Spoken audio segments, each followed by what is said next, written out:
وهو رب العالمين والصلاة والسلام على سيد المرسلين وخاتم النبيين ورحمة للعالمين وشفيع المذنبين والمخاطب بطه وياسين بالقاسم محمد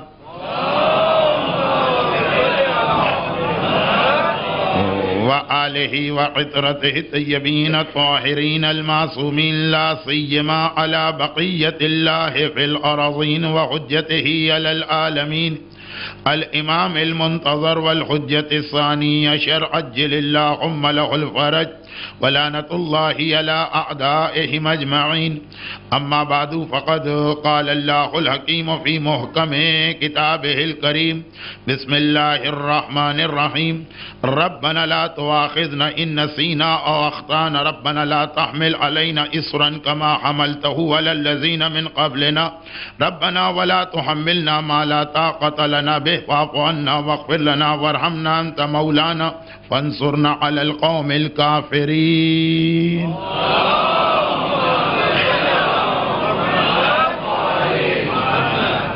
اے ہمارے پروردگار ہمارا مواخذہ نہ کرنا، ہم سے کوئی سوال و جواب نہ کرنا، ہم سے حساب و کتاب نہ لینا۔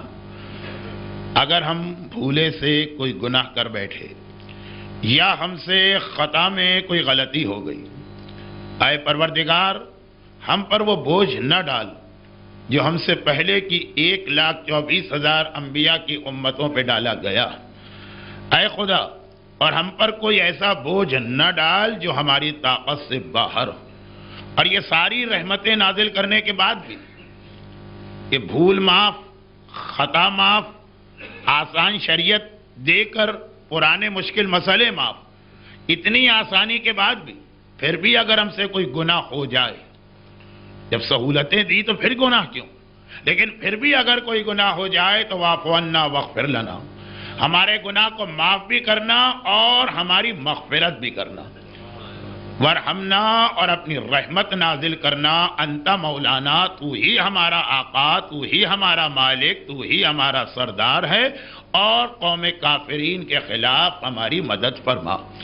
عرش الہی پہ اللہ کا رسول پہنچا، اور عرش میں نے عرض کیا کہ وہ منزل ہے کہ جو سدرۃ المنتہا کے بعد کے مراحل میں آتی ہے۔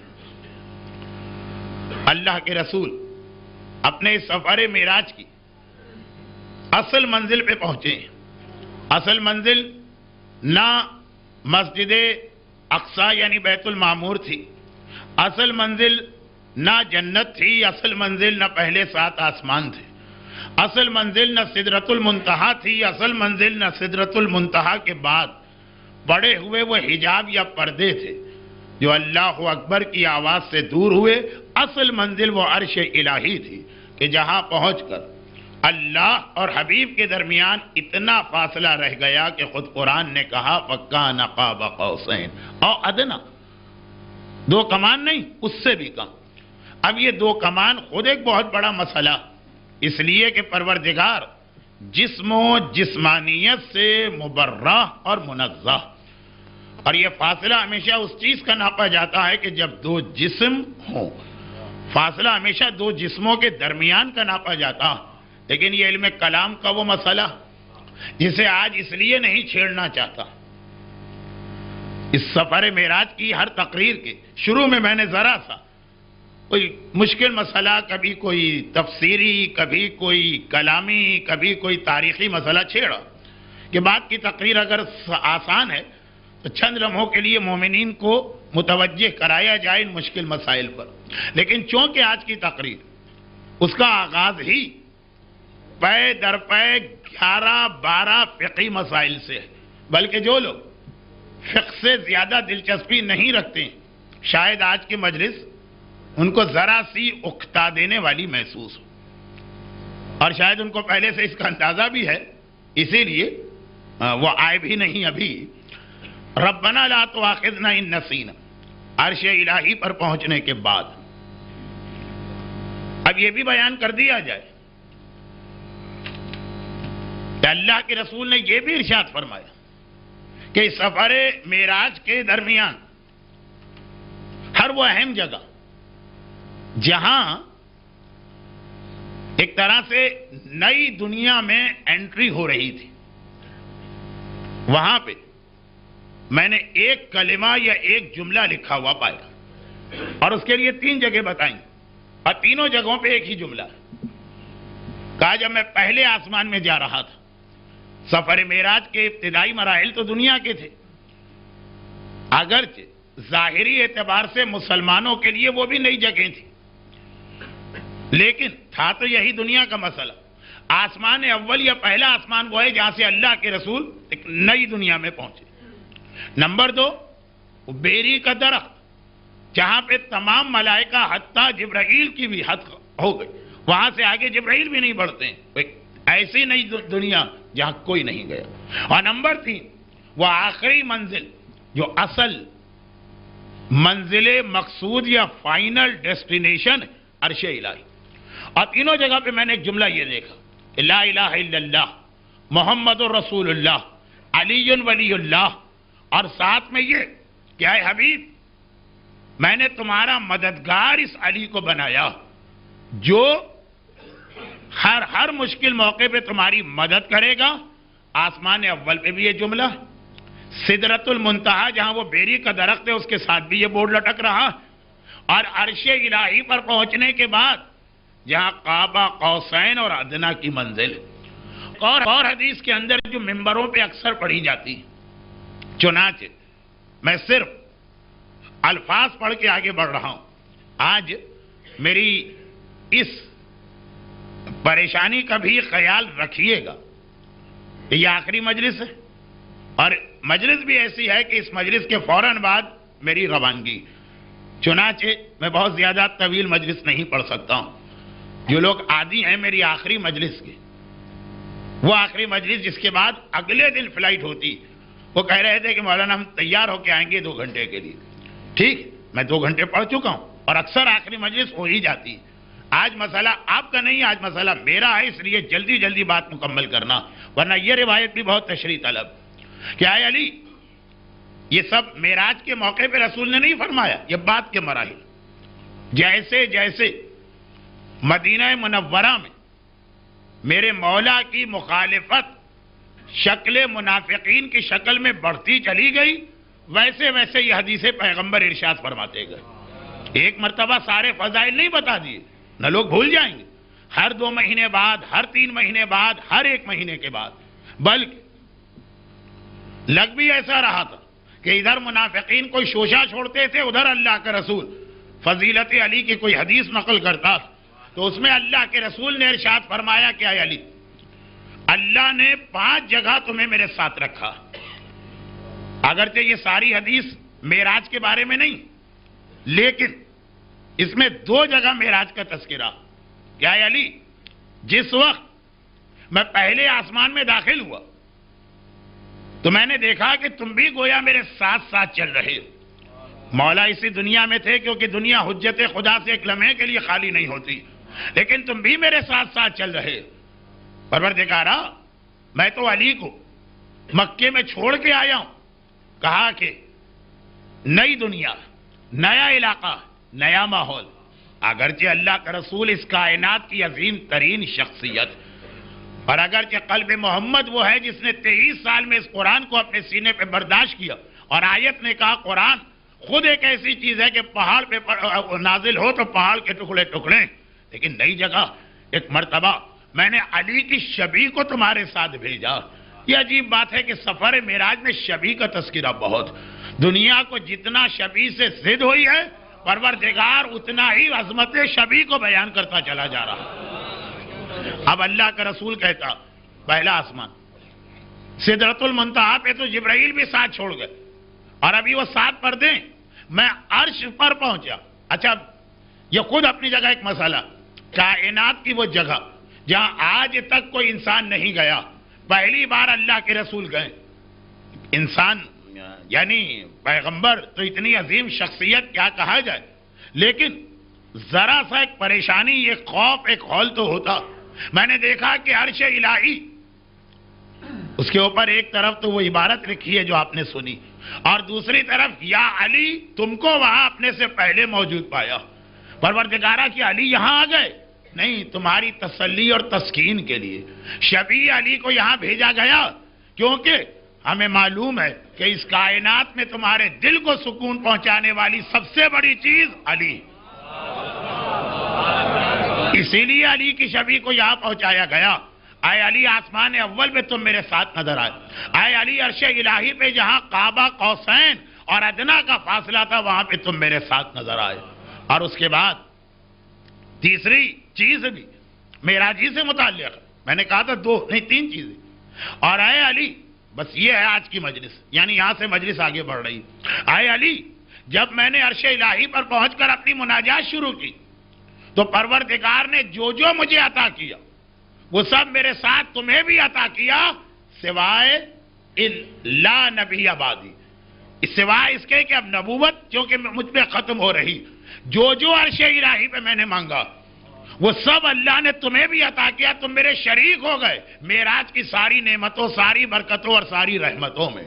اور اے علی، اس کے بعد چوتھی منزل جہاں پروردگار نے تمہیں میرے ساتھ شریک کیا، یعنی دنیا میں جہاں جہاں شریک ہوئے، ایک سوال آپ کے ذہن میں آ سکتا ہے میرے ساتھ تو یہ بھی ایک بہت بڑا مسئلہ کہ میں ایک موضوع پہ بات کر رہا ہوتا ہوں اور ذہن اس طرف ہوتا کہ جو میں بات کر رہا ہوں اس پہ اب کیا کیا اعتراضات اٹھیں گے، جو مومنین کرام میرا شکار کرنے کے لیے مجلس میں بیٹھے ہیں وہ کیا کیا باتیں کہیں گے، تو میرے ذہن میں بھی ساری باتیں تو نہیں آ سکتی، جتنی میرے ذہن میں آتی ہے ان کا جواب بھی میں دینے کی کوشش کرتا ہوں، جس سے وہ لوگ الجھ جاتے ہیں جو کہتے ہیں مولانا نہ ہمیں کوئی اعتراض کرنا ہے نہ اعتراض کرنے والوں سے تعلق ہے، ہم سیدھی سادھی مجلس پڑھنے آئے ہیں، سننے آئے ہیں، آپ ہمارے لیے بیان جاری رکھیے۔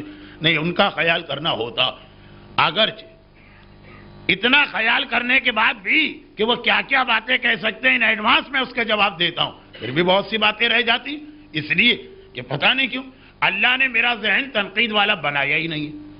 ایک طریقہ یہ، ایک کیسے آدمی اعتراض کرے گا یہ وہی سوچ سکتا ہے جس کا ذہن بھی ایسا، جیسے آپ نے مشہور بات سنی ہے نا کہ ایک صاحب کا گدھا کھو گیا، ڈھونڈ ڈھونڈ کے تھک گئے، کہیں مل کے نہیں دے رہا، لوگوں سے، دوستوں سے، سب سے کہا، کوئی نہیں ڈھونڈ سکا۔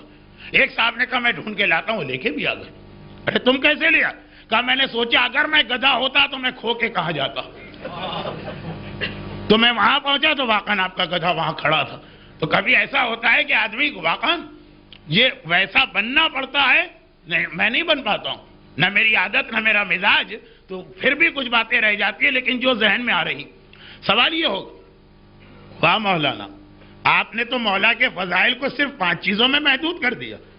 ارے خانہ کعبہ میں ولادت کے بعد پہلے مرحلے سے لے کے پیغمبر کے غسل و کفن میں شریک ہونے والا علی 5 جگہ رسول کا ساتھ دیا، باقی اور کہیں پہ نہیں۔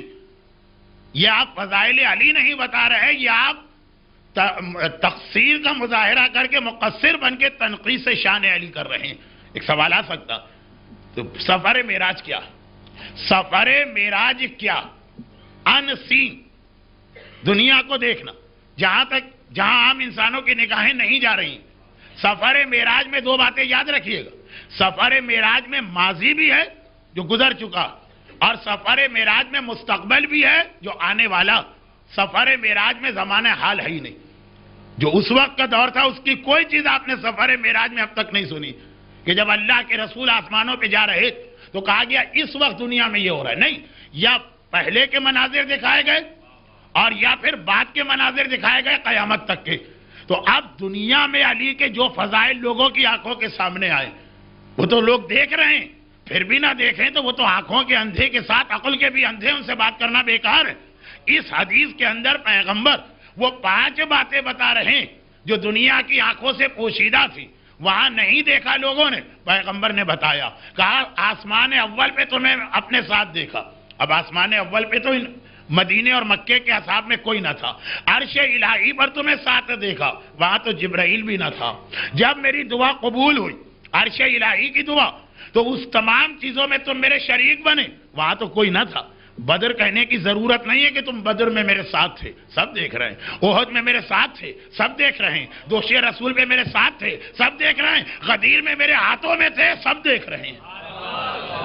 جو سب دیکھ رہے ہیں معراج اس کا نام نہیں ہے، معراج نام اس کا ہے جہاں کہ عقل انسان بھی تھک کے بیٹھ جائے اور ہوا سے خمسہ بھی جواب دے جائیں. تو اسی لیے اب اس حدیث میں دیکھیے کہ کیا 5 چیزیں آئی ہیں. چوتھی چیز، جب پروردگار نے مجھے جنوں پہ بھیجا اور میں وہاں پہنچا، جنوں نے سوال کیا، اے اللہ کے رسول آپ اکیلے آئے، علی کہاں ہیں؟ جب اللہ کے رسول کو انسانوں پہ بھیجا گیا، وہاں بھی علی تھے نا، وَأَنذِرْ عَشِيرَتَكَ الْأَقْرَبِينَ، دعوت ذی العشیرہ، مگر وہاں سب دیکھ رہے تھے.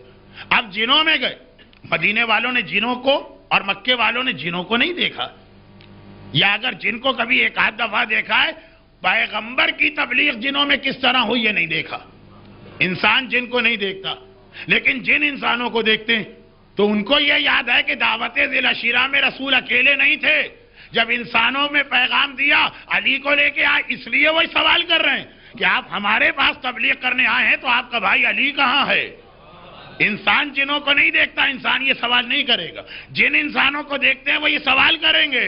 تو پیغمبر کہتے ہیں کہ یا علی، اس وقت ایک بار میں نے اپنے بائیں طرف دیکھا تو تم میرے ساتھ ساتھ اس تبلیغ میں بھی شریک تھے. خالی دعوت ذی العشیرہ میں علی ساتھ میں نہیں ہے، جو جنوں کو دعوت تبلیغ دی گئی اس میں بھی علی ساتھ ہے. اور پانچویں اور آخری چیز، یہ پانچویں چیز وہ تھی جہاں سے مجھے سفر معراج کی ایک وہ روایت نقل کرنا تھی جس کا وقت نہیں، اور پہلی مجلس میں نے اس کا ذکر کیا تھا، لیکن بس ایک جملہ. بدر نہیں بتایا، احد نہیں بتایا، خیبر نہیں بتایا، خندق نہیں بتایا، شب ہجرت نہیں بتایا، دعوت ذی العشیرہ انسانوں والی نہیں بتائی. سب دیکھ رہے ہیں. کہا 5 جگہ تم میرے ساتھ ہو، اور آخری جگہ کیا بتائی؟ وہی کہ اب تک کسی نے نہیں دیکھا. جب رجعت کے زمانے میں ہم لوگ واپس آئیں گے اور میرے ہاتھ سے شیطان مارا جائے گا اور سارے کافر مارے جائیں گے، اے علی اس وقت تم بھی میرے ساتھ آؤ گے اور میرے ساتھ تلوار چلا رہے ہوگے. درود بھیجے محمد والے محمد.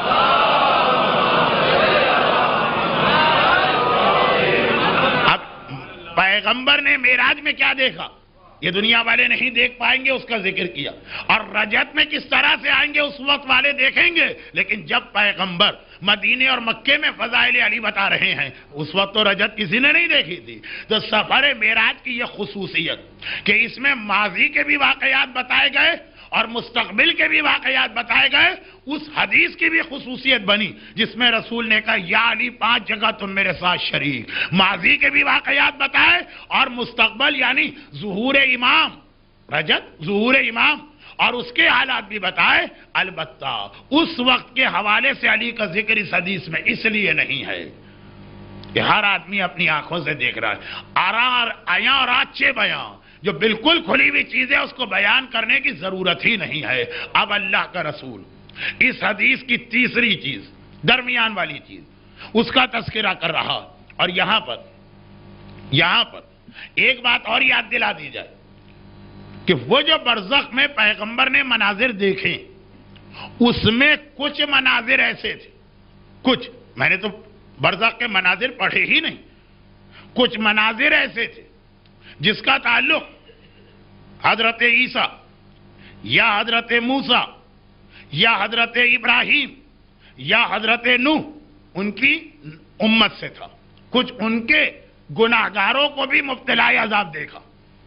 چنانچہ پیغمبر دعا کر رہے ہیں اور دعا میں یہ جملہ آ رہا ہے کہ نہیں آ رہا؟ ربنا ولا تحمل علینا اصرا کما حملتہ علی الذین من قبلنا. خداوندہ جو پہلے کی امتوں پہ بوجھ ڈالا گیا وہ میری امت پہ نہ ڈال. یہ منظر بھی اللہ کا رسول دیکھ کے آ رہا. دعا ایک ایک لفظ تشریح طلب، ایک ایک لفظ کے اندر معراج کی کچھ وضاحتیں، لیکن بات پھر مکمل ہو ہی نہیں پائے گی. اور آج عشرے کی آخری مجلس ہے، اس لیے میں اس دعا کا اختتام بتاتا ہوں. ادھر پیغمبر نے دعا کی واعف عنا واغفر لنا وارحمنا انت مولانا. ادھر پیغمبر نے دعا کی، ادھر پروردگار نے اس دعا کو قبول کیا. اے حبیب تیری دعا کے صدقے میں تیری امت کو 25 ایسے تحفے دے رہا ہوں جو اس سے پہلے نہیں دیے گئے. اور وہ سب باتیں جو اس دعا میں ہیں وہ یہ 25 چیزیں وہی ہیں جو اس دعائے رسول میں. یہ دعا کیا؟ پر خدا کون ہے؟ رب العالمین. رسول کون ہے؟ رحمت للعالمین. رحمت للعالمین رب العالمین کی بارگاہ میں جا رہا ہے اور یہ تحفہ رحمت لے کے آتا ہے. حبیب سن، تیری اس دعا کے نتیجے میں نے تیری امت کو یہ آسانیاں دی. اور ایک جملہ میں نے بالکل شروع میں کہا جب یہ مجمع نہیں تھا تو ماشاءاللہ لوگ آ گئے، کہ بالکل شروع میں کہا تھا کہ جو 25 سہولتیں اللہ کے رسول کو ملی، اب ان کے بعد تو خدا یہ کہہ سکتا، اب کہہ سکتا ہے خدا، یہ حق رکھتا ہے خدا کہ اتنی سہولتیں دے دی، اب میں کسی کی غلطی برداشت نہیں کروں گا، اب میں کسی گناہ کو برداشت نہیں کروں گا. پہلے کی امتوں کو یہ سہولتیں میں نے نہیں دی تھی، پھر بھی ان کی غلطیاں برداشت نہیں کی تھی. کسی کو بندر بنایا، کسی کے اوپر آگ آئی، کسی پہ طوفان آیا، کسی کے لیے زمین دھسی، ان کو کوئی نرمی نہیں دی تھی، پھر بھی ان کا گناہ میں نے برداشت نہ کیا. تمہیں تو اتنی آسان اور اتنی نرم شریعت دے دی، تو اب تو مجھے یہ کہنے کا حق ہے کہ اب میں کسی کا گناہ برداشت نہیں کروں گا، اب سزا ملے گی. لیکن نہیں، رحمت للعالمین ساری سہولتیں مان کے پھر آخر میں کیا کہہ رہا ہے؟ ورحمنا. یہ ساری سہولتوں کے بعد بھی ہے خدا ہم پہ رحمت نازل کرنا. تو اب 25 تحفوں میں آپ دیکھیے گا یہ ٹکڑا بھی ہے شریعت کو آسان ترین بنانے کے بعد. بھائی اسکول ٹیچر نے بچوں کو کام دیا کل ہوم ورک کر کے آنا، بچوں نے شور مچایا بہت زیادہ، ہم نہیں کر سکتے، آدھا کر دیں. اس نے آدھا کر دیا. بچوں نے کہا اچھا آپ اور کم کر دیں، اس نے چوتھائی کر دیا. بچوں نے کہا ٹھیک، اب کہا دیکھو اب اتنا کم کر دیا، اب اگر نہیں کر کے آئے تو اب تو تمہیں پنشمنٹ ملنی چاہیے. لیکن کب ملے گی؟ اگر ہم کسی اور کا کلمہ پڑھتے. رحمت للعالمین کا کلمہ پڑھنے کے طفیل ہمیں پہلی ہی سہولت یہ ملی کہ ساری سہولتیں دے کر بھی کہا کہ اس کے بعد بھی تم پہ رحمت نازل ہوگی، اس طرح سے جیسے اس حدیث میں آیا. اب وہ لوگ جن کا رجحان یا شوق مسائل شریعت یا فقہ کی جانب نہیں، ان سے میں 5, 7, 10 منٹ کی معذرت کر لوں. اب حدیث شروع ہو رہی. کہا کیا ہے حبیب؟ پہلے زمانے کی امت، اس کے لیے یہ حکم تھا کہ اگر ان کا کپڑا نجس ہو جائے تو پاک نہیں ہو سکتا تھا، پاک ہی نہیں ہو سکتا تھا. ایک ہی طریقہ تھا کہ اتنا کپڑا کاٹ کے پھینک دو. اب یہاں سے بات شروع ہو رہی. یہ رحمت للعالمین کو شب معراج سدرۃ المنتہا کے بعد قاب قوسین اور ادنا کی منزل پہ یہ مسائل مل رہے ہیں، ان کی اہمیت ہے. لوگ کہتے ہیں نا دیکھیں مولویوں کا نجاست طہارت میں اب تک الجھے ہیں، دنیا چاند اور مریخ پہ پہنچ گئی ہے. یہ شب معراج چاند مریخ کیا ہے؟ وہ سدرۃ المنتہا عرش الہی کے سامنے ان کی کیا حیثیت ہے؟ 7ویں آسمان کے آگے اللہ کا رسول گیا اور یہ تحفے لے کے آیا. دیکھیے یہی جملہ جو ابھی میں نے کہا چاند مریخ کیا ہے، سفر معراج ہمیں کائنات کا ایک حقیر تصور پیش کرتا. ارے پہنچ جائیں ساری دنیا ان چیزوں پر، تم یہاں گئے ہو، یہ دیکھو ہمارا رسول کہاں پہ گیا ہے. اس عظمت پہ پہنچنے کے بعد بھی یہ چیزیں مل رہی. یہ جملہ خود ایک تقریر بن جاتا، ایک مجلس بن جاتا، اور انشاءاللہ کبھی اور بنے گا. پہلے بات تو پوری ہو. کہا ما قبل کی امت کپڑا نجس ہو گیا، پاک نہیں ہو سکتا، کاٹ کے پھینکنا پڑے گا اتنا حصہ. اگر آج بھی یہ مسئلہ آ جائے، جب کپڑا ٹیکسٹائل انڈسٹری کتنی سہولت ہے، پہلے زمانے میں مشکل ترین کاموں میں سے ایک تھا کپڑے کا انتظام کرنا. تبھی پرانی کتابوں میں لکھا بیوی کو 2 جوڑے سردی کے دو، 2 جوڑے گرمی کے دو. یہاں 24 گھنٹے میں اس کو 4 جوڑے چاہیے. پرانے آج بھی شریعت کا مسئلہ کہ اگر کوئی ہمارے ہاتھوں سے قتل ہو جائے اور وارث دیت پہ راضی ہو جائے تو دیت کے اندر 200 جوڑے بھی شامل. اہمیت تھی کپڑوں کی. اس وقت جب مشکل سے کپڑا ملتا تھا تب بھی تھا کاٹ کے پھینک دو کپڑے کو. اور آج نمبر 2. اب دیکھیے ذرا بات آگے بڑھ رہی. پہلے زمانے میں صرف اور صرف یہ موسیٰ ہو کہ عیسیٰ، ابراہیم ہو کہ نوح علیہم السلام، یہ تمام قابل احترام انبیاء، لا نفرق بین احد، ہم کسی کی نہ توہین کر سکتے ہیں نہ فرق کر سکتے ہیں، لیکن سردار پھر سردار ہوتا. یہ ہمارے نبی کی عظمتیں ہیں. کہا ان لوگوں کو وضو اور غسل کے لیے ہر صورت میں پانی استعمال کرنا تھا، بیمار ہو، تکلیف ہو، اذیت ہو، جو بھی ہو، جبکہ اس زمانے کی تو میڈیکل سائنس بھی اتنی ترقی نہیں کیے ہوئے تھے۔ کہا یہ شب معراج کا تحفہ۔ دوسرا کہا کہ اب تمہارے لیے مٹی یعنی تیمم بھی جائز۔ یہ وہ تقریر ہے کہ اگر میں اپنے اس مجمع میں کرتا جو مزاج رکھتا ہے مسائل کا، یا وقت زیادہ ہوتا تو ایک ایک مسئلے کی تشریح میں 2-2 منٹ لگاتا۔ نمبر 3، پہلے زمانے میں نماز کی اجازت صرف اور صرف مسجد میں تھی۔ اللہ کا رسول کہہ رہا ہے شب معراج مجھے یہ تحفہ ملا۔ آپ سفر کر رہے ہیں، آپ گھر سے باہر ہیں، آپ مسجد سے باہر ہیں، وقت نماز آیا، جہاں بھی آپ کا دل چاہا آپ رکے، آپ نے گاڑی روکی، آپ پیدل چل رہے ہیں، پارک میں رکے، گراؤنڈ میں رکے، میدان میں رکے، دوست کے گھر ہیں، رشتہ دار کے گھر ہیں، سفر میں گئے ہیں، وہیں آپ نے وضو کیا، نیت کی، قبلہ رخ، نماز پڑھی، نماز ہو گئی۔ پہلے ایسا نہیں تھا۔ کہیں بھی ہو، کتنا ہی لمبا سفر طے کر کے جانا پڑے، مسجد کے اندر جانا پڑے گا، اس کے علاوہ نماز کی اجازت نہیں۔ سننے میں چاہیے ایسا آپ کو مسئلہ نہ لگے، لیکن خود ہی سوچیے اگر ہر نماز میں یہ پابندی آ جائے، یہ شارجہ کے مومنین جن میں سے ہر دوسرے کے پاس گاڑی ہے وہ اس کو نہیں نبھا سکتے۔ اور چوتھا جملہ بھی اس تیسرے سے ملائیے تو زیادہ اندازہ ہوگا۔ اور کہا کہ پہلے زمانے میں 50 نمازیں واجب تھی، اے حبیب میں تجھے تیری امت پہ صرف 5 نمازیں واجب کر رہا ہوں، لیکن 5 اس شان کے ساتھ کہ ثواب وہی 50 کا ملے گا، پڑھنا پڑیں گی خالی 5 نمازیں۔ یہ تحفہ معراج ہے کہ جو مومن اس کو بھی بوجھ سمجھ رہا۔ اور اب اسے ملائیے اس سے پہلے والے جملے سے، 50 نمازیں پڑھنا ہے 24 گھنٹے میں، اور نماز خالی مسجد میں ہوگی۔ یا 5 نماز کی پابندی آ جائے ہم نہیں نبھا سکیں گے۔ اور کہا 50 نمازیں ہر 1.5-2 گھنٹے کے بعد وقت نماز آیا، دکان میں نہیں پڑھ سکتے، جاب پہ نہیں پڑھ سکتے، سفر میں نہیں پڑھ سکتے، گھر میں نہیں پڑھ سکتے، دعوت میں نہیں پڑھ سکتے، دوست کے ہاں نہیں پڑھ سکتے، ہر نماز کے لیے مسجد کی جانب جاؤ۔ رحمت للعالمین کی امت کو تحفہ ملا۔ اور امت اصل نماز ہی کو ترک کر کے کفران نعمت کر رہی ہے۔ لیکن اس انداز سے یہ مجلس مکمل نہیں ہو پائے گی، اس لیے میں آگے بڑھتا ہوں۔ اور اے حبیب تیری امت کے لیے 5واں تحفہ یہ پہلے مال کا 1/4 حصہ دینا پڑتا تھا تب زکوٰۃ ہوتی تھی، اور اب مال کا 40واں حصہ دیا جائے تو زکوٰۃ ہو جاتی ہے۔ دیکھیے 1/4 کو 40ویں تک 10 گنا گھٹایا جا رہا ہے ایک طریقے سے، یا جو بھی کیلکولیشن بنے۔ یہ کیلکولیشن میں نے اچانک ممبر پہ کیا، غلط ہو سکتی ہے، اس سے آپ پوری شب معراج کی روایت کو غلط نہ سمجھیں۔ کہا کہ پہلے خمس مال پر نہیں ہے، بچت پر ہے۔ زکوٰۃ تو اصل مال پر ہے، مال آیا اور نکالو 1/4 حصہ۔ یہاں بچت کے 5ویں حصے میں لوگوں کی جان نکل جاتی۔ مال کیسے نکالے؟ اس سے پہلے تو روح ہی نکل جائے گی، تو فائدہ کیا ہوا خمس دینے کا؟ لیکن موسیٰ اور عیسیٰ، اب دیکھیے قارون اتنا زیادہ سخت کیوں ہو گیا زکوٰۃ کے مسئلے پہ؟ اس لیے کہ کوئی 40واں حصہ اسے نہیں مانگا جا رہا، 1/4 حصہ۔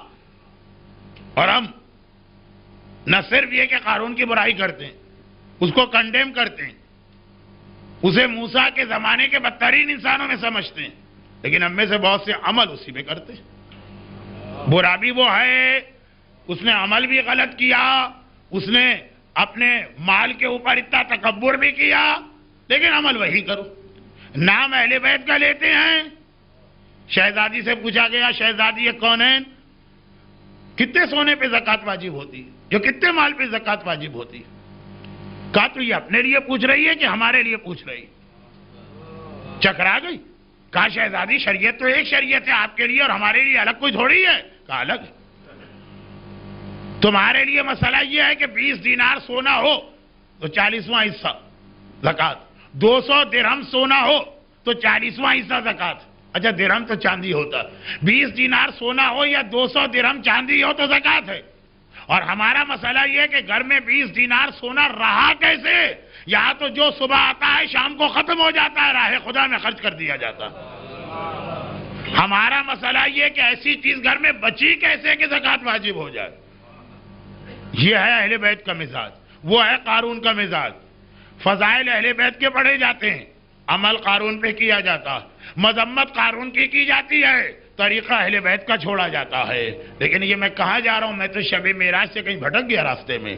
اب کہا کہ چھٹا تحفہ یہ ہے کہ اس سے پہلے جب کسی کو قربانی کرنا ہوتی تھی، کیا ہوتا ہے آج کل قربانی کا طریقہ مجھے یہاں کا تو معلوم نہیں ہے، میں کبھی عید قربان کے دن 25 سال سے یہاں آنے کے بعد یہاں کبھی نہیں، عید قربان کے دن کبھی نہیں تھا، لیکن ہمارے یہاں پاکستان میں جو طریقہ کار ہے میں اس کو کنڈیم بھی نہیں کر رہا ہوں، کیونکہ تو رسول کی وجہ سے ہم کو ملا، لیکن اگر موسیٰ اور عیسیٰ کی امت میں ہوتے، ایک سے ایک جاندار بکرا ڈھونڈا جاتا، ایک سے ایک شاندار گائے یا بیل کو تلاش کی جاتی، اسے وہ پھولوں کے ہار پہنائے جاتے ہیں، اس کی تصویریں کھینچی جاتی ہیں، اس پہ ٹکٹ لگایا جاتا ہے محاورتاً، لوگ ٹھٹ کے ٹھٹ آتے، اتنا شاندار بکرا۔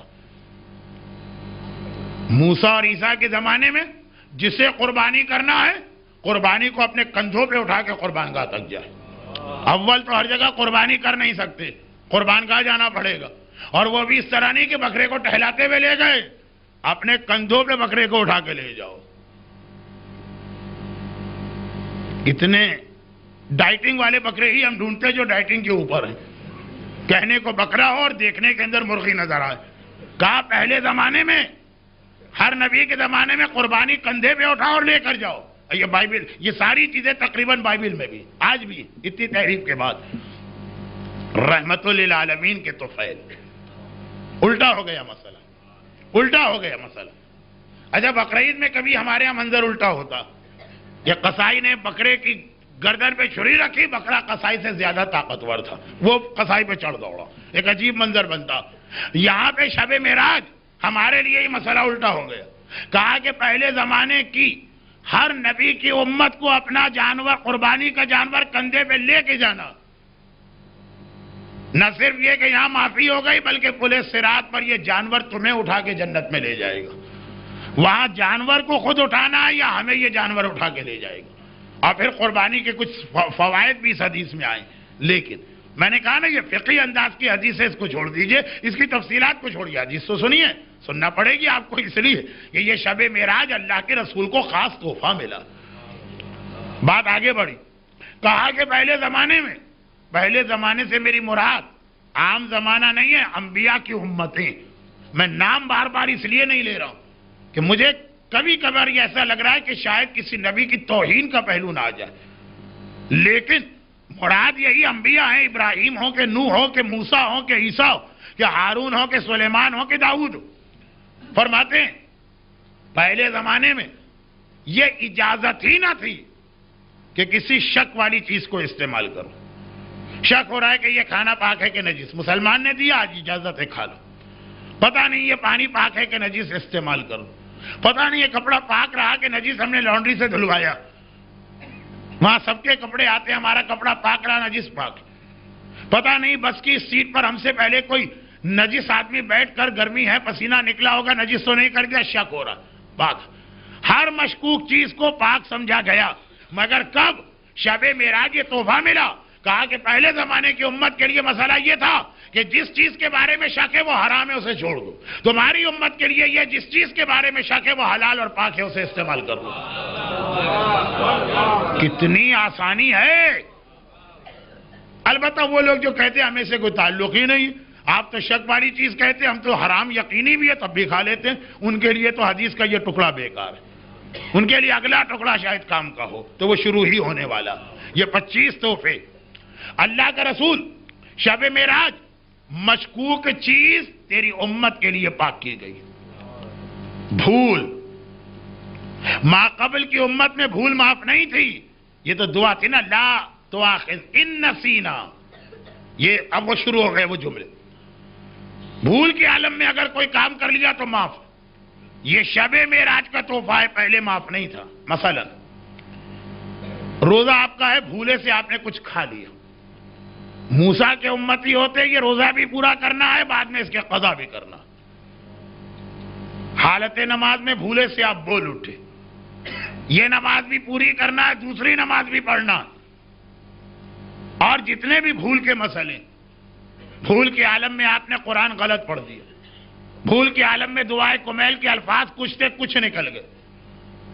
اب بہت ساری مثالیں، یعنی تو ایسا دلچسپ فقہی مسئلہ ہے کہ 100 مثالیں تو میں ابھی بغیر سوچے سمجھے دے سکتا ہوں. لوگ کہتے ہیں آپ کا پورا عشرہ ہی لگتا ہے کہ بغیر سوچے سمجھے پڑھا جا رہا ہے. ان لوگوں کی بات تو چھوڑے. لیکن کہا ہے حبیب تیرے طفیل، تیری امت پہ بھول معاف. یعنی اگر روزے میں بھولے سے کھا لیا روزہ صحیح، نماز میں بھولے سے بول اٹھے نماز صحیح ہے، سجدہ صاحب کرنا اگر نہ بھی کیا اس کا گناہ ملے گا، نماز غلط نہیں. اور بے شمار اس کے مسئلے. بھول کے عالم میں بیوی سے کہا تمہیں طلاق ہے، وہ طلاق ہی نہیں. بھولے سے قسم کھا لی، قسم ہی نہیں. بھولے سے منت مالی، منت ہی نہیں. اب کتنے مسئلے، ہر مسئلہ جو ہے وہ پھر ایک مثال بن جائے گا تو بات لمبی ہوگی. یہ ربنا لا تؤاخذنا ان نسینا، یہ پہلے زمانے کے نبی کی امت کو بھول معاف نہیں تھی. ہر بھول کی سزا تھی کہ اس عبادت کو پورا بھی کرو اور اس کے بعد اس کی قضا بھی کرو. اور اے حبیب اخطانا ان نسینا او اخطانا، خطاً تم لوگوں سے، تمہاری امت سے اگر کوئی غلطی ہو گئی، ایک بھول ہوتا ہے ایک خطا ہوتی ہے، دونوں کا فرق فقہ اسلامی میں ایک بہت ہی دلچسپ بحث ہے. میرے پاس اس بحث کا وقت نہیں، میں ایک مثال دے دیتا ہوں. خطا معاف ہے، پہلے امت کو خطا معاف نہیں تھی. ہم قرآن کریم لے کے جا رہے ہیں، دو صورتیں. بھول گئے کہ ہمارے ہاتھ میں قرآن ہے، بھول گئے، یاد نہیں رہا کہ ہاتھ میں قرآن، اور ہم نے پیروں پہ رکھ دیا. جیسے ہی پتہ چلا اٹھا لیا. کوئی گناہ ملا؟ نہیں. کیوں؟ اس لیے کہ بھول کے عالم میں یہ عمل ہوا. دیکھیں میں نے کہا مثالیں اتنی ہیں کہ میں خود چکرا رہا ہوں. مثال دوں نہ دوں تو کتنی دوں. اور خطا کسے کہتے ہیں؟ خطا کہتے ہیں، آپ کو معلوم ہے کہ قرآن آپ احترام سے لے جا رہے ہیں، ایک دم قرآن پھسلا اور زمین پہ گر پڑا. موسیٰ کے زمانے میں ہوتے، عیسیٰ کے زمانے میں ہوتے، معاف نہیں تھا، چاہے تمہاری غلطی بھی نہیں ہے، خطان ہو گیا. اس کا کفارہ تو کم از کم دینا. جو ہمارے یہاں بھی لوگ پوچھتے ہیں مٹھائی دی جائے گی کہ شکر دی جائے گی کہ آٹا دیا جائے گا. تم موسیٰ اور عیسیٰ کے کلمہ گو نہیں ہو، رحمت للعالمین کا کلمہ پڑھتے ہو، جان بوجھ کے گناہ نہیں کیا، کوئی کفارہ نہیں. یہ رحمت للعالمین کو خاص تحفہ ملا ہے. ایک بھول ہوتا ہے ایک خطا ہوتی ہے. اس کی مثالیں، اس کا فرق بہت زیادہ. اب اس کو اگر بہترین طریقے سے سمجھنا، آپ کا انداز بتا رہا ہے کہ آپ کو سمجھنا نہیں ہے اور میرے پاس وقت نہیں، مجھے سمجھانا نہیں، لیکن جنہیں سمجھنا، کسی بھی فقہی کتاب کا آخری مسئلہ دیکھیں. اگر ایک آدمی دوسرے کو بھول سے قتل کر دے اور ایک آدمی دوسرے کو خطاً قتل کر دے، دونوں کا فرق، وہاں یہ چیز آتی ہے. خیر اب یہ بہت لمبی بات ہو رہی ہے لیکن دلچسپ بات، اس کے اندر مثالیں اتنی بن رہی ہیں ہماری روزمرہ کی زندگی کی. لیکن آگے بڑھی، کہا موسیٰ اور عیسیٰ، ابراہیم اور نوح کے زمانے میں خطا معاف نہیں تھی. فل فلیج تمہیں خطا کی بھی سزا برداشت کرنا، ہمارے یہاں معاف ہے. ایک بھول الگ چیز ہے، بالکل ذہن سے نکل گئی. خطا الگ چیز، ذہن سے نہیں نکلا، ایک چیز کا احساس تھا پھر بھی کسی وجہ سے وہ غلطی ہو گئی. اے حبیب تمہاری امت کے لیے وسوسے معاف ہیں. بڑوں کا مسئلہ نہیں، جوانوں کا مسئلہ نہیں، 16 اور 18 سال کی عمر والوں کا مسئلہ. ایک عمر کی ایسی منزل آتی کہ آدمی کے ذہن میں ایسے وسوسے آتے ہیں جس میں کبھی اللہ کے بارے میں بھی شک ہوتا، رسول کے بارے میں بھی شک ہوتا ہے دل کے اندر. وہ اس کا عقیدہ نہیں ہے، وہ اس پہ غور نہیں کر رہا ہے، لیکن آ رہے ہیں وسوسے. ائمہ کے بارے میں وسوسے پیدا ہوتے ہیں، اسلام کے بارے میں موسیٰ اور عیسیٰ کی امت میں ہوتے تو اس سے کافر تو نہ بنتے لیکن اس کی سزا بھگتنا پڑتی. اے حبیب تمہاری امت کے لیے جو وسوسے دنوں میں پیدا ہوتے ہیں اس کو معاف کیا گیا. چاہے کبھی یہ خیال بھی آ گیا کوئی اللہ نہیں، تم مشرک نہیں بنے جب تک کہ تم اسے عقیدہ نہ بناؤ. کوئی رسول نہیں، یہ عقیدہ نہیں بنایا، خالی دل میں ایک وسوسہ آ کے گھوما، چاہے 6 مہینے وسوسہ رہے، چاہے 4 مہینے وسوسہ رہے. اسی میں یہ بھی آ گیا کہ آپ نماز پڑھ رہے ہیں اور دنیا بھر کے خیالات نماز ہی کے اندر آ رہے ہیں. موسیٰ کے امتی ہوتے یہ نماز بھی پڑھو، اس کو دوہراؤ بھی. اور کتنی نمازیں دن میں؟ 50. اور 50 کو اگر دوہرا تو 100 ہو گئی. اور اگر یہ مسئلہ پتا ہے کہ ادھر ادھر کا خیال آیا نماز دوہرانا ہے تو پہلی مجلس میں بندر والی مثال کی طرح اب اور زیادہ خیال آیا کرے گا نمازیں ہی دہراتے رہو، پھر کیسے زندگی گزارو؟ یہ وہی لوگ جانے. ہم تو اپنے رسول کے طفیل و تصدق میں اسماعیل علیہ سے بچ گئے. نماز کے بیچ میں تم نے نہیں سوچا، ویسے خیالات آتے رہے جاتے رہے، کوئی گناہ نہیں ہے، تمہاری نماز صحیح ہے، اس کو دہرانا بھی نہیں. بلکہ معصوم نے کہا کہ اگر دل چاہے کہ دہرا لو تو دہرانا بھی نہیں، ورنہ شیطان اسے تمہاری عادت میں داخل کر کے ہر نماز میں وسوسے لے کے آئے گا. وہ اس حدیث سے ہٹ کے وسوسوں کا ایک علاج ہے. بھائی مولانا میں نماز پڑھ رہا تھا، نماز کے بیچ میں میرے دل میں بہت سارے بےہودہ خیالات آ گئے، وہ نماز میں دوبارہ پڑھ لوں. شرعاً اجازت تو ہے، لیکن امام کی طرف سے ہمیں ایک مشورہ دیا گیا غلطی نہ کرنا. یہ شیطان کی کامیابی ہے. آج 2 بےہودہ خیال آئے، اگلی نماز میں 10 آئیں گے اور پھر 20 ہو جائیں گے. آئے بےہودہ خیال کا مجھے نہیں پڑھنا ہے نماز، خود ہی شیطان تھک ہار کے بھاگ جائے گا. لیکن یہ بھی ایک الگ تقریر ہے کہ شیطان کیسے بھاگتا، بغیر لاہور کے بھی شیطان بھاگتا. لیکن یہ رحمت للعالمین کو شب معراج ایک تحفہ ملا. ارے گھڑی کی سوئیاں کہاں جا رہی ہیں؟ تو میں اپنی بات کو تیزی سے آگے بڑھاتا ہوں. وسوسے معاف، شک معاف، بھول معاف، خطا معاف. اور اللہ کے رسول کہتے ہیں شب معراج ربنا ولا تحملنا ما لا طاقت لنا بہ، وہ بھی ہم پر بوجھ نہ ڈال جو طاقت سے باہر ہے. کہ مجبوری کے اندر اگر کوئی گناہ ہوا وہ بھی معاف. پہلے نہیں تھا. کہا اگر مجبوری ہے تب بھی اس سے اپنے آپ کو بچاؤ. جس کی بہت ہی چھوٹی مثال دے رہا ہوں کیونکہ وقت نہیں. جو ہمارے ہاں بڑا مشہور مسئلہ کہ جی اگر 3 وقت کا فاقہ ہو جائے، ویسے شریعت میں 3 وقت کا فاقہ نہیں ہے، یہ سمجھانے کے لیے، تو مردار بھی حلال ہو جاتا اور خنزیر بھی کھا سکتے ہیں، اور اگر جان خطرے میں ہو تو شراب بھی پی سکتے ہیں. یہ سب مجبوری والے مسئلے ہیں نا، کہ مجبوری کے عالم میں یہ اجازت، اور کتنی ہی اجازتیں. 2 چھوٹی سی مثالیں دے دیں اس لیے کہ یہ مثالیں پیش آ رہی. عورت شب معراج کی تقاریر میں عورتوں کے حوالے سے کتنی ایسی باتیں آئیں جس میں عورت کے چند گناہوں کا تذکرہ. اس کے باوجود نہ صرف یہ کہ بڑے شوق سے خواتین آ رہی، بلکہ یہ درخواست کرتی ہوئی کہ بھی لمبی پڑھیے کیونکہ کل صبح ان کو آفس نہیں جانا ہوتا، اور زیادہ ایسی روایتیں پڑھیے کیونکہ انہیں اپنی اصلاح کرنا ہے. اس لیے چاہتی ہیں کہ جو باتیں نہیں بھی ابھی سنی وہ بھی مرنے سے پہلے پتہ چل جائیں. اچھا اب دیکھیے عورت کے حوالے سے بات. بیمار ہے عورت، کہاں تو نامحرم کو ایک بال نہیں دکھا سکتی، آپریشن کی ضرورت ہے، بریسٹ کینسر کا آپریشن ہے مثلا، جسم کے ایسے حصے کھولنا پڑتے ہیں کہ کوئی غیرت مند برداشت نہ کرے، لیکن کا اجازت کیونکہ تو مجبور. بلڈ پریشر چیک کرانا، نبض چیک کرانا، جہاں جہاں مجبوری. موسیٰ اور عیسیٰ کی امت کی عورتوں کو یہ اجازت نہیں تھی. کہا مجبوری ہے تب بھی جو حرام ہے نہیں کر سکتے، ذرا سے بھی شریعت میں کہیں اجازت نہیں. بینک کی نوکری اگر سودی ڈپارٹمنٹ میں ہے تو حرام، لیکن اگر آدمی کے پاس اس کے علاوہ کوئی ذریعہ معاش نہیں اور اس وقت وہ انتہائی مجبور ہے گھر کا خرچہ چلانے کے لیے تو عارضی طور پر اس کی اجازت ہے دوسرا جاب ڈھونڈتا رہے. موسیٰ اور عیسیٰ کے زمانے میں نہیں تھا. مر بھی جاؤ تب بھی سود کی اجازت نہیں ہے کیونکہ مجبوری اس امت کے لیے معاف نہ تھی. پیغمبر نے معاف کروائی شب معراج. یہ بھی کہا کہ ربنا لا تحملنا ما لا طاقت لنا بہ. ارے وہ گناہ بھی معاف کر دے، وہ حکم شریعت ساقط کر دے، وہ واجب ساقط کر دے، وہ حرام حلال کر دے جس کی طاقت ہم میں نہیں ہے. اور اسی شب معراج کی دعا سے پہلے والی آیت ہے لا یکلف اللہ نفسا الا وسعہا.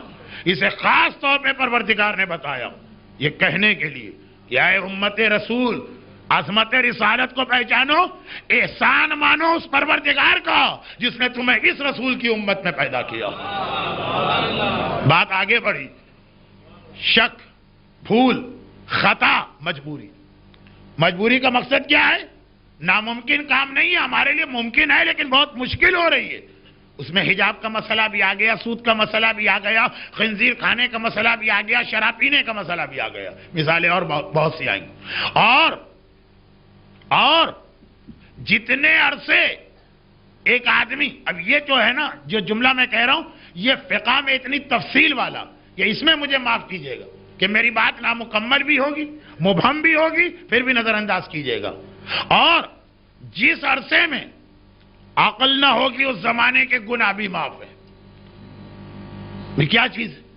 اس کے اندر جو بہت ہی واضح مثال ہے کہ اگر آدمی نیند کے عالم میں ہے، سو رہا ہے، اور اس نے اس نیند کے عالم میں کسی کو قتل کر دیا.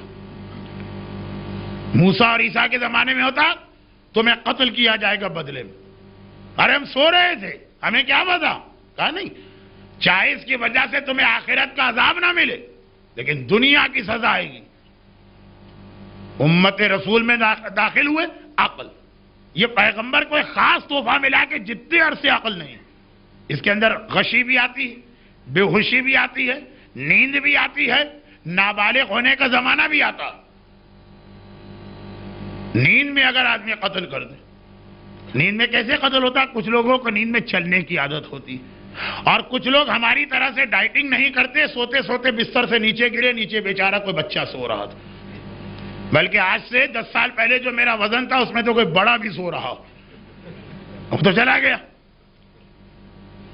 ایک صاحب نے کہا نا کہ بھائی کل تو بڑی خیریت رہی، میں عمارت میں 10ویں منزل پہ بالکونی میں کھڑا تھا، ایک دم دھکا لگا، میں نیچے گر گیا لیکن بچ گیا. دوسرے نے کہا تم تو بچ گئے، 4 آدمی تمہارے نیچے آ کے مر گئے. تو اب یہ جو ہے نا نیند، یہ والی مثال تو خیر مجبوری کی تھی، یہ بھی معاف ہے. معاف کا مطلب کیا ہے؟ کو دیا تو دینا ہے، قتل نہیں ہونا. اب یہ بہت اس کی مثالیں اور بڑا انٹرسٹنگ مسئلہ ہے، لیکن وقت اس لیے کسی اور موقع کے لیے یا فقہی کتابوں میں تفصیل دیکھی، ذرا سا انداز گفتگو بدلے. یہ 13 چیزیں میں نے بتائی ہیں جو شریعت کے مختلف مسائل، پیغمبر کی دعا کی پہلی 4 چیزوں کا نتیجہ، ربنا لا تؤاخذنا ان نسینا، بھول، او اخطانا، خطا، ربنا لا تحمل علینا اسرا کما حملته علی الذین من قبلنا. ابراہیم اور موسیٰ اور عیسیٰ کی امت والے احکامات معاف. ربنا لا تحملنا ما لا طاقت لنا بہ. یہ 4 جو چیزیں، 4 چیزیں دعائے رسول، اس میں یہ 13 باتیں شب معراج میں رہی، 25 میں سے 13. آگے چلیے، پیغمبر یہ بھی تو کہہ رہے ہیں کہ یہ سہولتیں ملنے کے بعد بھی فاعف عنا واغفر لنا، اے خدا ہمیں معاف فرما اور مغفرت فرما. دونوں کا فرق ذرا دیکھیے گا اور پھر یہ حدیث کا باقی ماندہ جملہ سنیے گا. معاف کرنا ایک چیز ہے، مغفرت. اچھا کبھی آپ نے غور کیا غفارہ کے معنی کیا؟ آپ تو ماشاءاللہ عرب دنیا میں رہتے ہیں، عربی میں اس کے معنی کیا؟ غفارہ کے معنی ہے کسی چیز پہ پردہ ڈالنا. مغفرت کہتے ہیں کہ آدمی کی عیب، خرابی، گناہ، اس کو چھپانا، اس پہ پردہ ڈالنا. اور واعف عنا، معاف کرنا. معاف کرنا ایک مرحلہ ہے، اس کو چھپانا الگ مرحلہ ہے. تفصیل اس لیے نہیں بتا رہا ہوں کہ یہ آج کا موضوع نہیں، اب سنیے باقی 5 تحفے، 18 ہوں گے. اور آخری تحفے پیغمبر کی دعا کے اگلے جملے کا رزلٹ ہے ورحمنا. یہ واعف عنا واغفر لنا، معاف بھی فرما، پردہ بھی ڈال لے. کہا کہ اے حبیب تمہاری امت کو ایک سہولت اب یہ ملی ہے، 13 کے بعد کی 14ویں چیز ہے.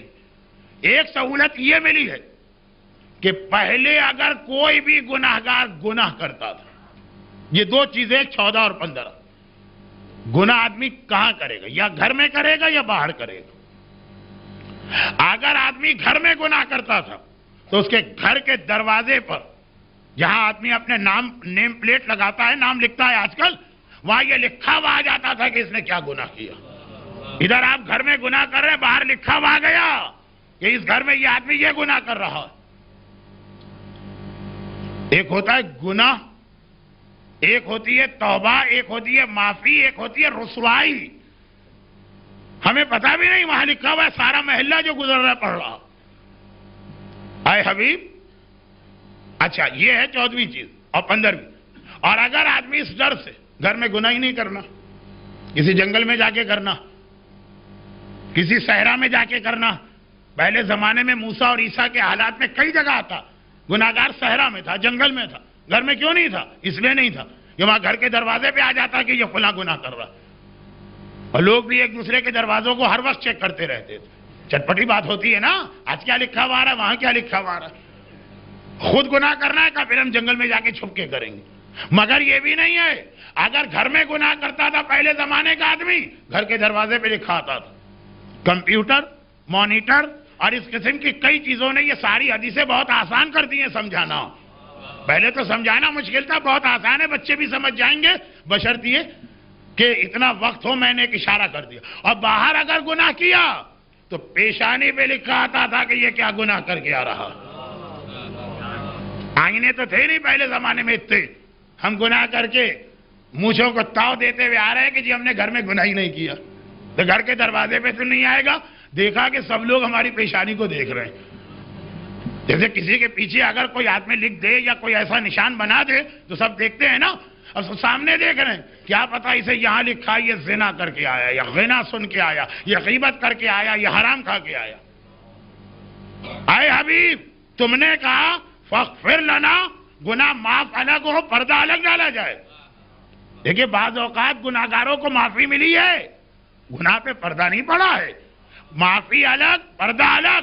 اب تمہارا امتی چاہے گھر میں گناہ کرے تب بھی کسی کو پتا نہیں چلے گا، باہر گناہ کرے تب بھی پتا نہیں چلے گا. خود ہی بتانا چاہے تو یہ اس کی مرضی.